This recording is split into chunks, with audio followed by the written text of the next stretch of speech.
Scam కేసులో ఇవాళ మరికొన్ని అరెస్టులు జరిగే అవకాశం ఉంది. రిటైర్డ్ ఐఏఎస్ అధికారి ధనుంజయ రెడ్డి, జగన్ ఓఎస్డీ కృష్ణమోహన్ రెడ్డి అరెస్టు తప్పదని పోలీసుల వర్గాల్లో చర్చ జరుగుతోంది. ఈ కేసులో ఇప్పటికే రాజ్ కసిరెడ్డి, సజ్జల శ్రీధర్ రెడ్డి, బాలాజీ గోవిందప్ప అరెస్ట్ అయ్యారు. లిక్కర్ కేసులో తవ్విన కొద్దీ వాస్తవాలు బయటపడుతుండటంతో మరిన్ని అరెస్టులు తప్పవనే చర్చ జరుగుతోంది.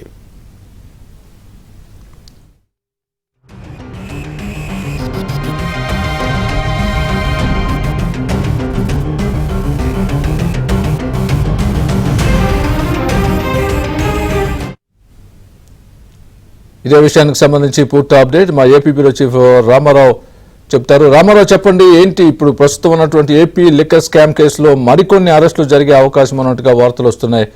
ఏ విధంగా ఉండబోతోంది? స్వామి, ఆంధ్రప్రదేశ్ లో తీవ్ర సంచలనం రేకెత్తిస్తున్న మద్యం కుంభకోణం వ్యవహారంలో మరికొన్ని కీలక అరెస్టులు ఈ రోజు జరిగే అవకాశాలు స్పష్టంగా కనిపిస్తున్నాయి. జగన్ సెక్రటరీ, మాజీ ఓఎస్డీ కృష్ణమోహన్ రెడ్డి వీళ్ళిద్దరు అరెస్ట్ ఈ రోజు తప్పదు అని చెప్పి పోలీసు వర్గాలు చెబుతున్నాయి. ఎందుకంటే వీళ్ళిద్దరికీ కూడా సుప్రీంకోర్టు ముందస్తు బెయిల్ ఇచ్చేందుకు నిరాకరించింది. కేసు దర్యాప్తు కీలక దశలో ఉన్న సమయంలో దర్యాప్తు అధికారి చేతులు తాము కట్టేయలేము అని చెప్పి కూడా సుప్రీంకోర్టు వ్యాఖ్యానించింది. ఈ నేపథ్యంలో గత 2 రోజుల నుంచి కూడా విచారణకు హాజరవుతున్న రిటైర్డ్ ఐఏఎస్ అధికారి ధనుంజయ రెడ్డి, అదేవిధంగా కృష్ణమోహన్ రెడ్డి వీళ్ళిద్దరూ కూడా ఈ రోజు కూడా విచారణకు హాజరయ్యారు. విజయవాడ సిపి కార్యాలయంలో ఉన్న సిట్ కార్యాలయంలో విచారణ అధికారుల ముందు వీరిరువురు కూడా హాజరయ్యారు. దీంతో ఈ రోజు వీళ్ళిద్దరిని కూడా సాయంత్రం లోపు అరెస్ట్ చూపించే అవకాశాలు స్పష్టంగా కనిపిస్తున్నాయి. అయితే కేసు విచారణలో వీళ్ళు ఎంత మాత్రం సహకరించడం లేదు అని చెప్పి దర్యాప్తు అధికారులు చెబుతున్నారు. ఇప్పటి వరకు ఈ కేసులో కేసిరెడ్డి రాజశేఖర రెడ్డితో పాటు సజ్జల శ్రీధర్ రెడ్డి, గోవిందప్ప, బాలాజీతో పాటు చాణిక్య, దిలీపుల్ని సిట్టు బృందాలు అరెస్ట్ చేశాయి. అయితే ఈ కేసులో తవ్విన కొద్దీ కూడా వాస్తవాలు వెలుగులోకి వస్తున్నాయి అని చెప్పి సిట్ అధికారులు చెబుతున్నారు. 2 రోజులుగా విచారణకు హాజరవుతున్న రిటైర్డ్ ఐఏఎస్ అధికారి ధనుంజయ రెడ్డితో పాటు జగన్ ఓఎస్డీ కృష్ణమోహన్ రెడ్డి వీళ్ళిద్దరూ కూడా సిట్టు విచారణ అధికారుల ప్రశ్నలకు సమాధానాలు ఇవ్వటం లేదు అని, అసలు దర్యాప్తుకు సహకరించడం లేదు అని చెప్పి కూడా సిట్టు వర్గాలు చెబుతూ ఉన్నాయి.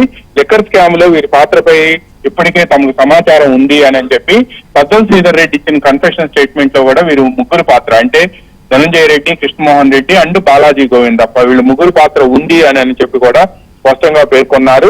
ధనుంజయ రెడ్డి, కృష్ణమోహన్ రెడ్డిలకు సుప్రీంకోర్టులో కూడా ఈ రోజు ముందస్తు బెయిల్ నిరాకరించడంతో పోలీసులకి వీళ్ళ అరెస్ట్ చేసేందుకు మార్గం సుగమమైందని చెప్పవచ్చు. తాజా పరిణామాల నేపథ్యంలో ఇద్దరు అధికారుల అరెస్టుపై కూడా పోలీసు వర్గాల్లో జోరుగా చర్చ జరుగుతుంది. ప్రధానంగా వీళ్ళ అరెస్టుకు సంబంధించి కూడా సిట్టు ఉన్నతాధికారులు ఇప్పటికే ఎవరైతే దర్యాప్తు చేస్తున్నా ఉన్నతాధికారులు ఇప్పటికే పూర్తి న్యాయవాదులతో సంప్రదించినట్టు తెలిసింది. వీళ్ళిద్దరిని అరెస్ట్ చేయడంతో పాటు వెంటనే వీళ్ళిద్దరిని కూడా తమ కస్టడీకి ఇవ్వాలి అని చెప్పి కూడా కస్టడీ పిటిషన్ కూడా వెంటనే సిట్టు వేయాలి అని చెప్పి నిర్ణయించింది. ఎందుకంటే సుప్రీంకోర్టు వీళ్ళిద్దరి అరెస్టుకు సంబంధించి ముందస్తు బెయిల్ ఇచ్చేందుకు నిరాకరించడంతో పాటు దర్యాప్తు అధికారులు చేతులు కట్టేయలేము అని వ్యాఖ్యానించడంతో పాటు వీళ్ళు ట్రయల్ కోర్టులో గాని హైకోర్టులో గాని బెయిల్కు నిబంధనల ప్రకారం దరఖాస్తు చేసుకోవచ్చు అని చెప్పి వ్యాఖ్యానించింది. మెరిట్స్ ప్రకారం కోర్టులు తగిన నిర్ణయం తీసుకోవచ్చు అని కూడా స్పష్టం చేయడంతో వెంటనే కస్టడీలోకి తీసుకోవాలని భావిస్తున్నారు. గత 3 రోజుల నుంచి కూడా, అంటే ఈ రోజుతో కలుపుకొని గత 3 రోజుల నుంచి కూడా వీళ్ళు విచారణకు హాజరవుతున్నారు. ఈ రోజు ఉదయం కూడా 10:30 గంటల ప్రాంతంలో విజయవాడ సిపి కార్యాలయానికి వచ్చి విచారణకు హాజరయ్యారు. బట్ సుప్రీంకోర్టులో కూడా ముందస్తు బెయిల్ నోజవడంతో ఈ రోజు సాయంత్రం లోపు వీళ్ళిద్దరి అరెస్ట్ కూడా తప్పదని మాత్రం పోలీసు వర్గాలు స్పష్టంగా చెబుతూ ఉన్నాయి. స్వామి, వీరితో పాటు ధనుంజయ రెడ్డి, కృష్ణమోహన్ రెడ్డి, గోవింద, బాలాజీ వీళ్ళతో పాటు ఇంకేమైనా కొత్త అరెస్టులు జరిగే అవకాశం ఉందా? అయితే ధనుంజయ రెడ్డి, కృష్ణమోహన్ రెడ్డి, బాలాజీ గోవిందప్పను అరెస్ట్ చేశారు. ఆయన పోలీస్ కస్టడీకి పిటిషన్ కూడా వేయబోతూ ఉన్నారు సిట్ కస్టడీకి. వీళ్ళిద్దరు ఇచ్చే స్టేట్మెంట్ ఆధారంగానే ఈ రోజు రిమాండ్ రిపోర్టు కూడా ప్రొడ్యూస్ చేసే అవకాశం ఉంది కోర్టులో.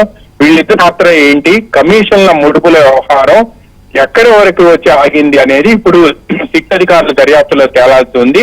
కమిషన్ల వ్యవహారానికి సంబంధించి ఈ రోజు వీళ్ళు ఏదైనా నోరు విప్పితే తదనంతర అరెస్టులు కూడా జరిగే అవకాశాలు కనిపిస్తున్నాయి.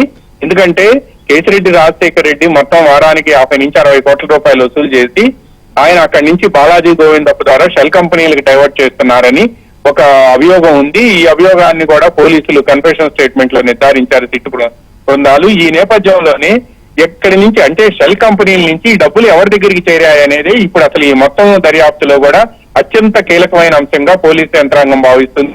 అది ఎవరో తేలితే మాత్రం భవిష్యత్ అరెస్టులు కూడా జరిగే అవకాశం ఉంది స్వామి. Right Ramarao, thanks for the update.